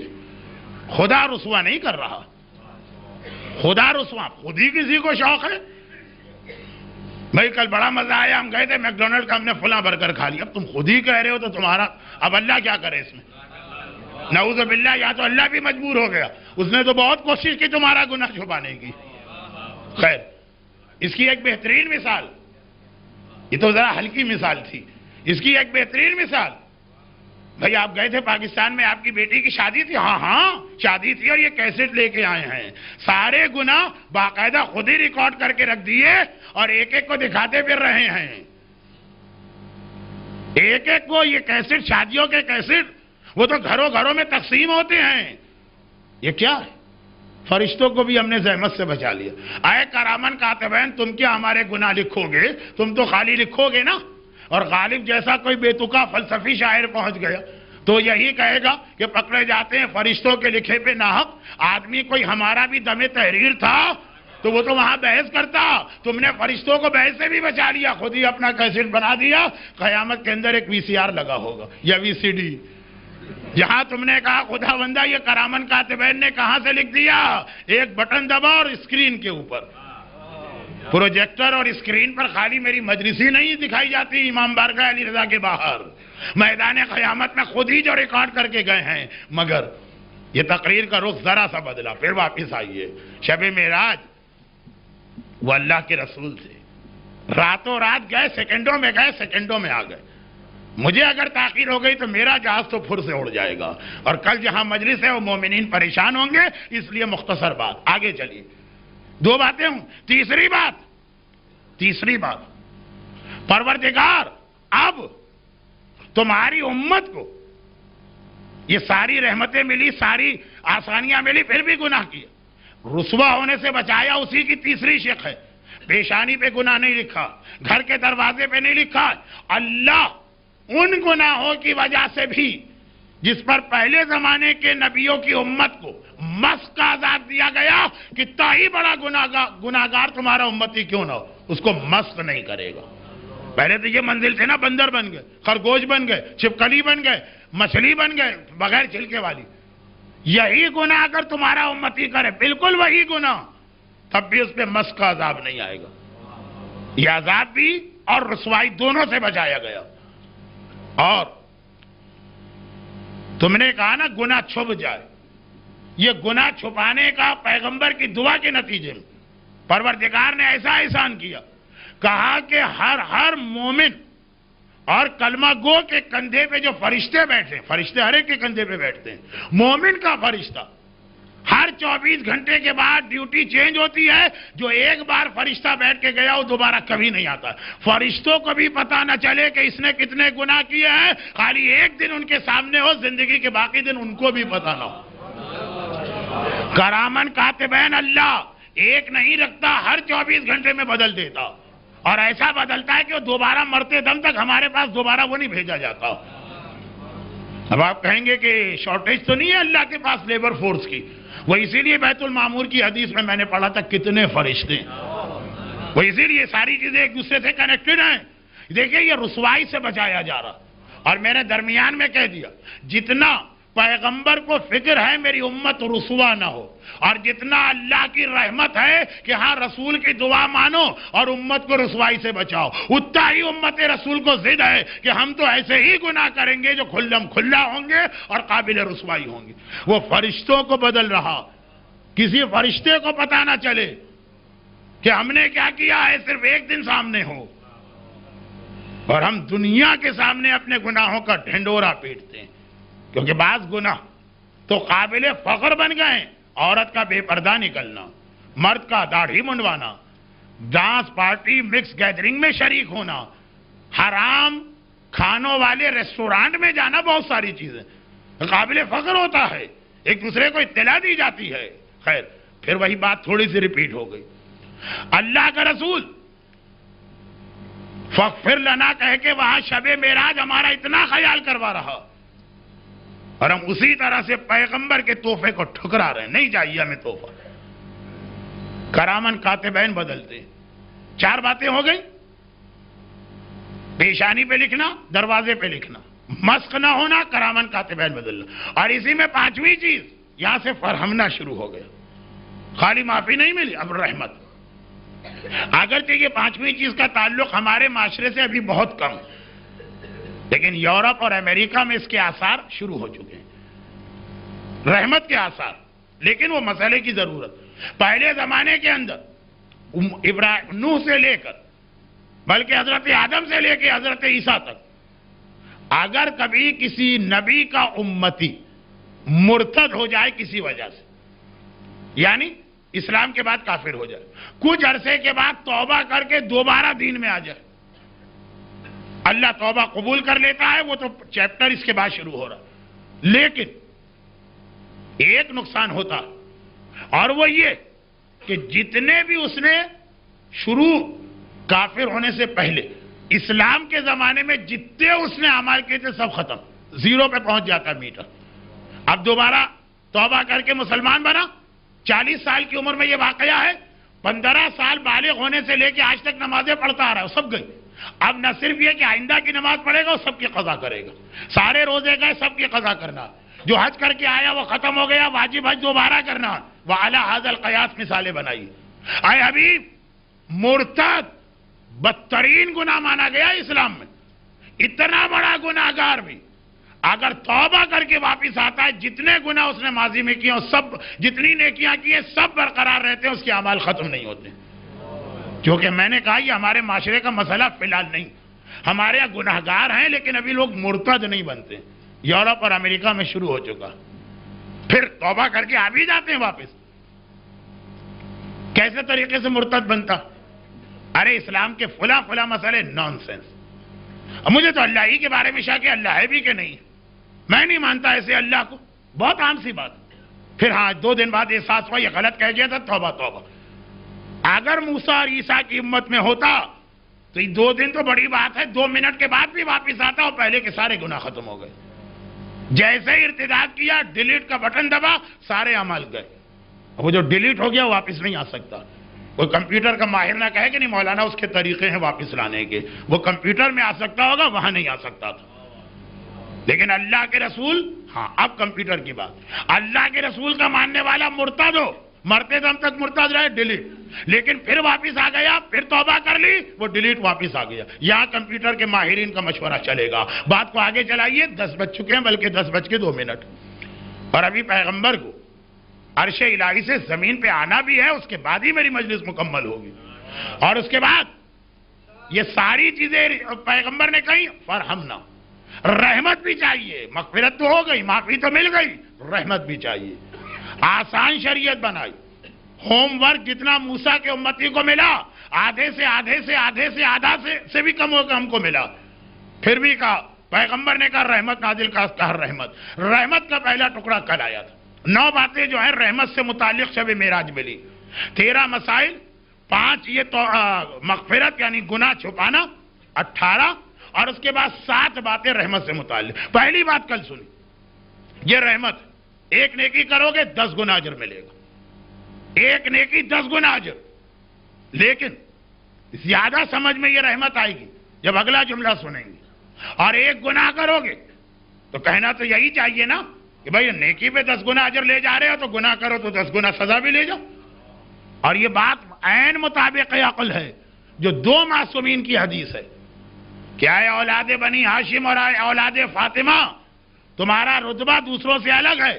تم نیکی کرو گے 2 اجر ملیں گے, گناہ کرو گے تمہیں 2 سزائیں ملیں. 5 یہ تو مغفرت یعنی گناہ چھپانا, 18 اور اس کے بعد 7 باتیں رحمت سے متعلق. پہلی بات کل سنی, یہ رحمت, ایک نیکی کرو گے 10 گنا اجر ملے گا, ایک نیکی 10 گنا اجر. لیکن زیادہ سمجھ میں یہ رحمت آئے گی جب اگلا جملہ سنیں گے.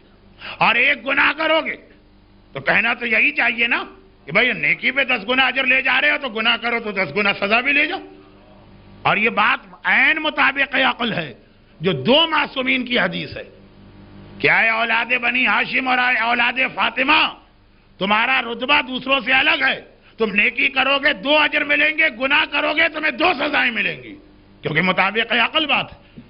لیکن نہیں, نیکی کرو گے 10 گنا اجر ملے گا, اور اگلی چیز گناہ کرو گے فقط 1 سزا ملے گی.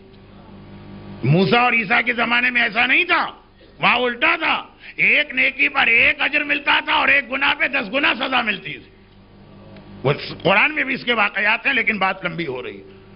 سنو, تیسری چیز, یہ رحمت, اب آخر میں رحمت نازل ہو رہی ہے شرع اتنی سہولتیں دینے کے بعد.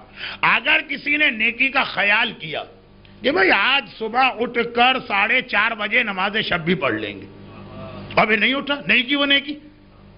کہا کہ خالی نیکی کا خیال کرنے پر ایک نیکی کا ثواب نامہ اعمال میں آ گیا, پڑھ لیتے تو 10 گنا اجر تھا. خالی خیال کیا, وہ خیال کیا نیکی کا, یہ خود نیکی بن کے تمہارے نامہ اعمال کو ثواب سے نورانی کر گئی. لیکن تم نے یہ ارادہ کیا کہ آج فلاں فعل حرام کرنا, نیکی کا خیال کیا, ثواب مل گیا.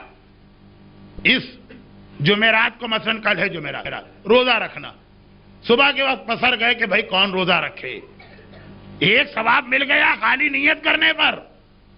پھر نہیں عمل کیا تب بھی وہ 10 گنا ثواب نہ ملے, 1 گنا. ارادہ تھا بھائی مولانا کی مجلس کچھ زیادہ ہی نیکی نیکی نیکی ہو گئی, اب اسے بیلنس کرنے کے لیے جا کے گانے کا کیسٹ سنیں گے, بیلنس ہو جائے نا.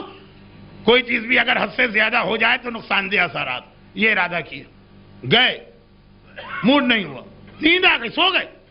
ایسا بھی نہیں کہ تو اللہ کو یاد کر کے ایک گناہ چھوڑ دیا, نہیں, گناہ کا ارادہ کیا, گناہ نہیں کیا. تو نیکی کا ارادہ کیا, ایک ثواب آ گیا. گناہ کا ارادہ کیا, کوئی عذاب نہیں آیا, بلکہ گناہ کا ارادہ کیا اور اس کے بعد خدا کے خوف سے گناہ نہیں کیا. اس کے اوپر اللہ نے ایک نیکی دے دی. دیکھیے, گناہ کا ارادہ کیا تھا شراب پینا ہے اور پھر شراب چھوڑ دی کہ اسلام میں حرام ہے, اس پہ ایک ثواب مل گیا. البتہ اسے غلط استعمال نہ کریں. یا آپ کہیں تو روزانہ 10 گناہوں کا پہلے ارادہ کیا کریں گے, اس کے بعد گناہ نہیں کریں گے تو 10 ثواب مل جائیں گے. وہ کھیل نہیں ہونا چاہیے. لیکن روایت اب آخری مرحلوں میں آ گئی. اس کے بعد فرمایا کئی نیکیاں ایسی بنائی گئی ہیں کہ نیکی کیے جاؤ, کئی نیکیاں, ہر نیکی کا ثواب تو 10 گنا, ہر نیکی کا خیال ایک ثواب دے دیتا. لیکن کئی نیکیاں ایسی بنائی گئی ہیں کہ خالی یہ نیکیاں کیے جاؤ, یہ نیکیاں گناہوں کو خود بخود ختم کرتی چلی جاتی ہیں. تم کچھ کر بھی نہیں رہے ہو, نیکی ہے اور گناہ ختم ہو رہا. جس میں ٹاپ آف دا لسٹ ہے حب علی یاکل الذنوب کما تاکل النار الحطب. علی کی محبت گناہوں کو اس طرح کھاتی ہے جیسے آگ لکڑی کو کھا دیتی ہے.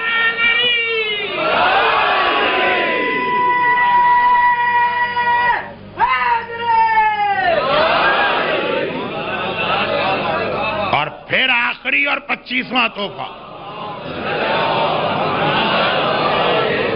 24واں اور 25واں تحفہ.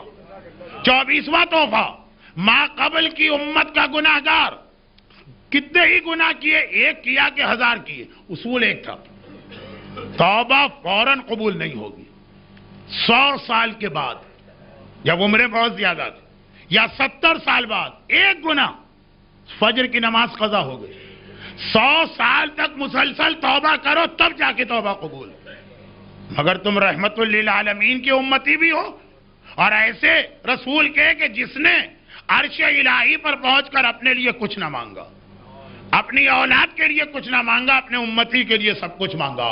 چنانچہ اللہ نے کہا کہ اب گناہگار جس لمحے توبہ کرے گا اسی لمحے اس کی توبہ قبول ہے۔ پہلے 100 سال انتظار ہوتا تھا، اور آخری چیز بعد میں گنیے کا 25 ہو گئی ہیں، آخری چیز 100 سال بعد بھی اگر توبہ قبول ہوتی تھی تو ایک شرط پر، تم نے ایک گناہ کیا ہے نا، توبہ اللہ قبول کر رہا ہے، لیکن شرط یہ ہے کہ کوئی ایک نعمت تمہیں اپنے آپ پہ حرام کرنا ہوگی، یہ بتانا پڑے گا فلاں چیز اب میں نے اپنے آپ پہ حرام کر لی۔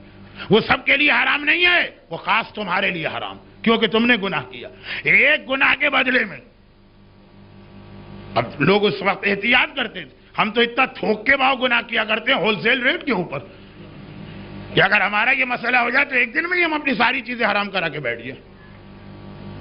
غیر محتاط لوگوں کے پاس اگر پیسے آ گئے مہینے بھر کا خرچہ وہ ایک دن میں ختم کر دیتے، لیکن ہم اتنا کرتے بھی اس لیے کہ پروردگار نے رسول کی دعا کے نتیجے میں ذرا سا ہمارا حوصلہ بڑھایا۔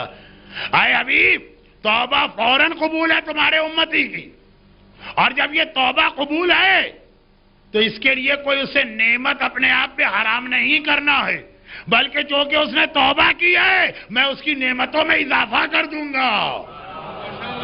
گناہگار بندہ میرے پاس آئے گا تو خدا خوش ہوگا، میں اس کی نعمت بڑھا دوں گا۔ 25 تحفہ معراج لیے رسول نے، اب بس اب بات کو مختصر کرنا اور بڑی تیزی کے ساتھ واپس چلے۔ روایت یہ ہے کہ واپسی میں اب جنت کا رخ کر ذرا تفصیلی دورہ کیا، کچھ اور واقعات، اور پھر جہنم کا جس طرح سے ایک حکمران اپنے علاقے کا دورہ کرتا ہے اس طرح سے دورہ کیا، اور پھر وہاں سے واپس سیدھا براہ راست مکے اور مدینے کے راستے میں براق اترا۔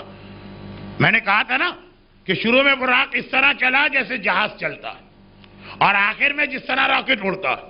واپسی کے اندر براق سیدھا اترا جیسے راکٹ کو اترنا چاہیے، لیکن مکے میں نہیں، مکے اور مدینے کے درمیان، اور اس کے بعد وہاں سے پھر مکہ پہنچا، اور اللہ کے رسول نے اگلی صبح تمام مسلمانوں کو بتایا کہ کل رات کیا ہوا۔ یہ خبر اسی وقت کفار مکہ کو مل گئی، کیونکہ صحن کعبہ میں بیٹھ کے رسول بتا رہے، وہ آئے ہنستے اور مسکراتے اور مذاق اڑاتے ہوئے، اچھا کل راتوں رات تم آسمانوں پہ گئے تھے؟ اچھا، چونکہ مکے والوں کے تجارتی قافلے اکثر شام جاتے تھے، تم بیت المقدس بھی گئے تھے؟ ابو جہل نے کہا آسمانوں کے بارے میں تو ہم کچھ پوچھ ہی نہیں سکتے ان سے، کیونکہ آسمان پہ تو ہم نے کبھی دیکھا ہی نہیں، تو کیا پوچھے؟ جو بھی یہ کہہ دیں گے ہم کیسے کہیں بیت المقدس میں نے دیکھا، میں تجارتی قافلوں میں گیا ہوں۔ اے محمد اتنا بتاؤ وہاں کتنے ستون ہیں، وہاں کتنی محرابیں، وہاں کتنے یہ بلب یا قندیلیں لٹک رہی، ایک ایک تفصیل پوچھ رہا۔ اور اللہ کا رسول جب بتا رہا تو جتنا بھی مجمع کافروں کا جو تجارتی قافلوں میں 40 100 دفعہ گئے تھے، بول بھی کچھ نہیں رہے، تردید بھی نہیں کر سکتے۔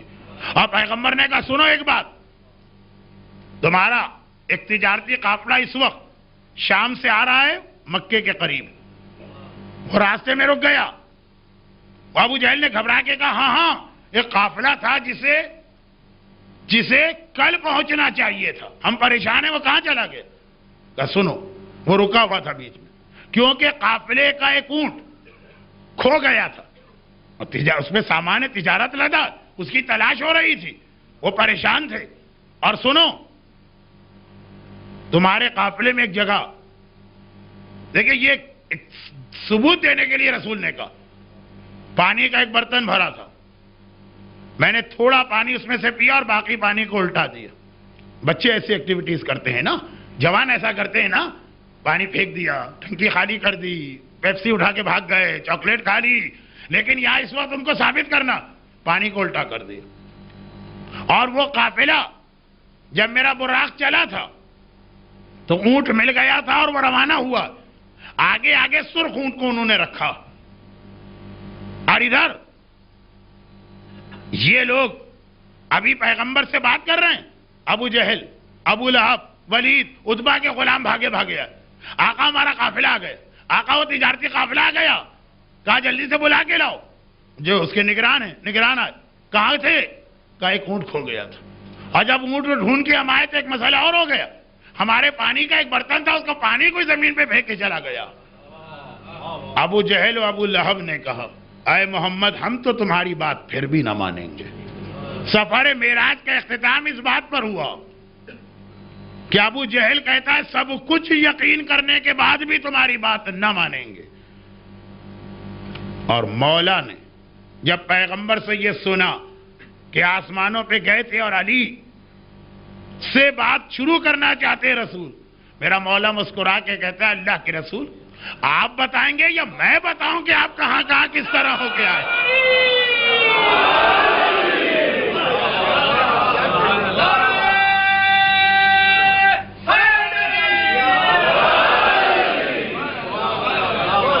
وہ ابو جہل ہے کہ ساری دلیلوں کے بعد بھی یہ کہتا ہے مجھے یقین نہیں ہے، اور یہ علی ہے کہ اس زمین پر ہے مگر اس طرح سے ایک ایک مشاہدہ معراج کر رہا۔ مجھے ضرورت نہیں ہے بتانے کی کہ کیا ہوا، مجھے ایک ایک چیز معلوم، ایک ایک چیز۔ تقریباً اسی سے ملتا جلتا جملہ، کل مسائل بہت تفصیلی بیان ہو گیا ہے، آج بہت ہی مختصر رہیں گے مسائل، اسی سے ملتا جلتا جملہ۔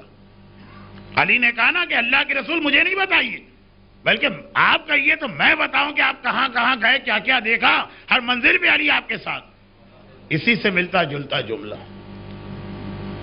فاطمہ نے اپنی بیٹی زینب سے کہا تھا، جب زینب ماں کو بتانا چاہتی تھی اماں مجھ پہ کیا گزری ہے، بھئی یہ تقریباً یہی جملہ تھا، بیٹی تمہیں ضرورت نہیں ہے کہ مجھے بتاؤ کہ کیا کیا ہوا، میں ہر منزل پہ تمہارے ساتھ تھی، جب پانی بند ہوا تو اس وقت بھی زہرا کربلا میں تھی، جب بچے علتش پیاس سے تڑپ رہے تھے تب بھی زہرا تمہارے ساتھ تھی، جب قاسم کا بدن ٹکڑے ٹکڑے ہوا، جب اکبر کے کلیجے میں برچی کا پھل اترا، جب عباس کے بازو قلم ہوئے، جب اصغر کا ننھا سا گلا چھدا، جب زینب کے ماجائے کا سر کاٹ کے نو کے نیزہ پہ بلند کیا گیا، کوئی ضرورت نہیں ہے مجھے بتانے کی زینب میں ہر جگہ تمہارے ساتھ ہوں اور آخری منزل تک ساتھ رہوں گی۔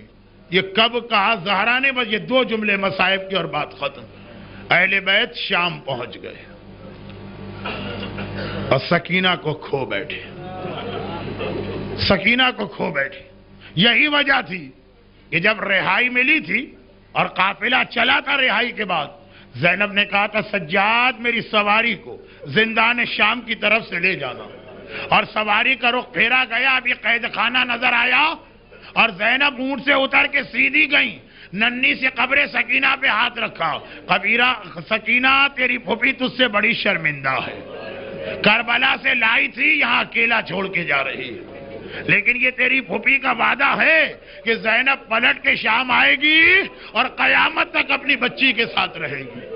اللہ آپ کو شام لے جائے، اور کتنے لوگ جا چکے ہیں وہاں زندان شام میں، وہ ننھی سی قبر بھی ہے اور زینب کا وعدہ بھی پورا، زینب بھی اسی شام میں۔ لیکن کل جو مصائب تھے آج اس کے بعد کی منزل ہے۔ ابھی سکینہ کی شہادت کے بعد بھی سیدانیوں کو اس قید خانے میں کئی مہینے اور رہنا ہے۔ کبھی خدا آپ کو گرمیوں میں شام لے جائے تو اتنی شدید دھوپ، لو اور سورج کی تپش کہ آپ کچھ سائے میں بھی نہیں کھڑے رہ سکتے، دھوپ تو دور کی بات۔ اور اگر اللہ کبھی سردیوں میں آپ کو لے جائے، وہ برف، وہ سردی، پتہ نہیں کتنے ہیٹر اور کتنے کمبل اوڑھ کے بھی آپ کو شاید آرام نہ ملے۔ اور سوچئے گا کہ جس قید خانے میں 1 سال زینب اپنے بچوں کو لے کر رہی، وہاں کوئی چھت نہ تھی، چاہے گرمیوں کا سورج چمکے، چاہے سردیوں کی برف پڑے، زینب اور زینب کے بچے وہاں۔ ارے کمبل تو چھوڑیے، کوئی لباس بھی دوسرا نہ ملا۔ یہی وجہ ہے کہ کربلا میں جس کرتے کو پہن کے سکینہ آئی وہ جل بھی چکا ہے، اس میں سکینہ کے بدن کا خون بھی لگا ہے، مگر وہی سکینہ کا کفن بنا ہے۔ ایک دن قید خانے کا دروغہ یا نگران دوڑا آیا، فرزند رسول میں پہلے آپ کو نہیں جانتا تھا، جب سے آپ کی معرفت ہوئی ہے جتنے میرے اختیار ہیں اتنی میں نے آپ کو سہولت تو دی ہے۔ مولا ایسا تو نہ کرے نا کہ میرے گھر والے، میرے بچے، میں خود سب مارے جائیں۔ مولا سجاد گھبرا گئے، تو پہلا آدمی ہے جسے ہم سے ایسی شکایت ہوئی، یہ جملہ کیوں کہا؟ کہا مولا دیکھیے آپ میں سے کوئی بی بی روزانہ قید خانے سے نکل کے باہر آ کے بیٹھتی ہیں رات کے وقت اور ساری رات ماتم کرتی ہیں، اگر یزید کو پتا چل گیا کہ میں نے اتنی چھوٹ دی ہے میں مارا جاؤں گا۔ میرے مولا نے کہا ایک بات بتا، ہر شام کو تو اپنے ہاتھ سے قید خانے کا دروازہ بند کر کے جاتا ہے، صبح کو اپنے ہاتھ سے آ کے قفل کھولتا ہے نا، بند نظر آتا ہے، تو ہم میں سے کوئی کیسے باہر نکلے گا؟ اب وہ چکرا گیا، کہا مولا فرزند رسول یہ تو آپ صحیح کہہ رہے ہیں۔ مولا سجاد نے کہا تو تجھے یہ دھوکہ کیسے ہوا کہ ہم میں سے کوئی گیا؟ کہا کہ یہ اس لیے کہ لباس بھی ویسا ہی ہے اور بین بھی وہی ہے، کبھی کہتی ہے ہائے میرا حسین، کبھی کہتی ہے ہائے میرا اکبر، کبھی کہتی ہے ہائے میرا اصغر، فریاد بھی وہی ہے، نوحہ بھی وہی ہے۔ میرے مولا نے کہا اچھا آج رات کو جب وہ بی بی نظر آئے تو مجھے بلا لینا۔ واپس قید خانے کے اندر آئے، زینب عصر عاشور سے سجاد کی محافظ بنی ہے، گھبرا کے کہا اتنی دیر قید خانے کے داروغہ نے کیا بات کی ہے بیٹا، خیریت تو ہے؟ کہا پھوپھی اماں وہ یہ شکایت کر رہا ہے، سجاد علم غیب رکھتا ہے۔ زینب گھبرا کے کہتی ہے سجاد اگر یہ بلانے آئے تو مجھے بھی لے کے چلنا، میں دیکھوں تو صحیح وہ بی بی کون ہیں، میں جا کے ان کا شکریہ تو ادا کروں۔ آدھی رات کا وقت ہے، قید خانے کا نگران دوڑا دوڑا آیا، فرزند رسول ذرا چل کے دیکھیے، اور ایک بار سجاد نے کہا پھوپھی اماں آئیے میرے ساتھ چلیں۔ قید خانے سے باہر آئے، دیکھا کہ باہر کی سڑک پہ ایک سیاہ پوش معظمہ بیٹھی ہیں، ہائے میرا گھرانہ، ہائے میرا لٹا ہوا خاندان، ارے میرا اصغر بیٹا۔ ایک بار سجاد ایک فاصلے پہ رک گئے داروغہ کو لے کر، زینب آگے بڑھی، قریب جا کے کہا بی بی پہلے تو علی کی بیٹی اور حسین کی بہن آپ کا شکریہ ادا کرتی ہے، میرے لوٹے گھر کا کسی نے ماتم نہ کیا، آپ ماتم کر رہی ہیں، اور پھر ایک سوال کرتی ہے بی بی آپ ہیں کون، اپنا تعارف تو کرائیے۔ ارے بس ایک مرتبہ معظمہ نے چہرے سے نقاب ہٹائی، زینب بیٹی ارے میں تیری ماں فاطمہ ہوں۔ زینب نے فریاد کی اماں ارے میرا قاسم مارا گیا، ارے میرا اکبر مارا گیا۔ فاطمہ نے روک دیا، زینب مجھے نہ بتا، میں ہر منزل پہ تیرے ساتھ تھی اور گھبرانا نہیں، مدینے جانے تک تیری ہر مصیبت میں تیری ماں تیرے ساتھ رہے گی۔ الا ولعنۃ اللہ علی اعدائہم اجمعین۔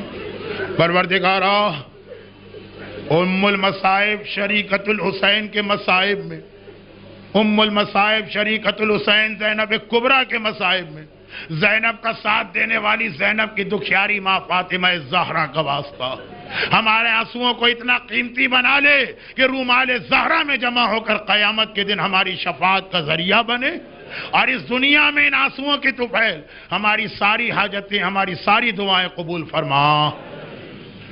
وہ بچی جو کھو گئی تھی اور آپ نے مسلسل 3 دن دعا کی، الحمدللہ وہ مل گئی ہے۔ یہ خود اس بات کی دلیل ہے کہ یہ صف ازا کی دعا کتنی طاقتور ہے۔ پروردگارہ جتنے مومنین اور مومنات یہاں بیٹھے ہوئے ہیں ان کے دلوں کی جتنی دعائیں ہیں قبول فرما، بے روزگاروں کو برسرے روزگار فرما، جن کے روزگار لگے بندھے ہیں ان کے اس روزگار میں استحکام اور دوام عطا فرما۔ خداوندہ ہم میں سے ہر ایک کو دنیا اور آخرت کی ہر پریشانی سے محفوظ فرما، ہمارے تمام مرحومین کی مغفرت فرما۔ خداوندہ کسی صاحب اولاد کو اولاد کی کوئی مصیبت و پریشانی نہ دکھا۔ پروردگارہ ہم سب کو سیرت اہل بیت پہ چلنے کی توفیق عطا فرما۔ خداوندہ امام بارگاہ علی رضا شارجہ جہاں مسلسل یہ صف ازا بچھی رہتی ہے، اس پر ان بیٹھنے والوں کو تا قیام قیامت بلکہ جنت میں بھی عزادار حسین بنا کے داخل فرما، اور پروردگارہ ان تمام مظالم کے انتقام کے لیے امام زمانہ کے ظہور میں تعجیل فرما۔ آخری دعا کیونکہ کئی مومنین نے الگ الگ کہی، خداوندہ جن جن نے اپنے بیماروں کے لیے التماس سے دعا کی ہے، خاص ایک مومن کی والدہ، کچھ اور، ان سب کو شفاء کاملہ عطا فرما۔ ماتم حسین